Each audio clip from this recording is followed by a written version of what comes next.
যথা অধর্ম তথা জয়, পাপ করলে স্বর্গে যায়, যথা ধর্ম তথা জয়, পাপ করলে নরকে যায়। কথা দুইটা, ব্যাখ্যা কিন্তু দুই রকম।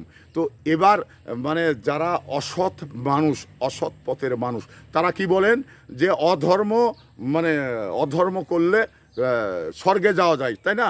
এই কথাটা তারা বলছেন। আর মানে যারা সৎ মানুষ, ধর্মদেব, তারা যদি মানে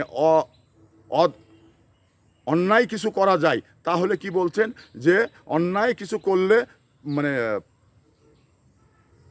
পাপে পুড়ে মরে যাই, এই তো কথা। তো সে জায়গা থেকে আমি আপনি বিবেকমান মানুষ, আমাদের বুদ্ধি দিয়েছেন, তো আমরা মানে অন্যায় পথের মানুষগুলো তারা কিন্তু অন্যায়টাকে বৈধতা মনে করেন, এবং যারা সৎ পথের মানুষ তারা কিন্তু অন্যায়টাকে ঘৃণা করেন। কথা এই দুটাই। কিন্তু আমি একটা কথা বলি, সেটা হলো যে যারা অন্যায়কারী তারা কিন্তু অন্যায় পথটাকে মানে বৈধ মনে করেন, এবং যারা সৎ পথের যাত্রী তারা কিন্তু অন্যায়টাকে অন্যায় মনে করেন। তো এখানে সৎ পথের যাত্রী কখনো অন্যায় করতে পারবে না, কারণ তার বিবেক মানুষত্ব দিয়ে সে কখনো করতে পারবে না। কিন্তু অন্যায় পথের যাত্রী সে কিন্তু অন্যায় ছাড়া ভালোটা তা সে করতে জানবে না।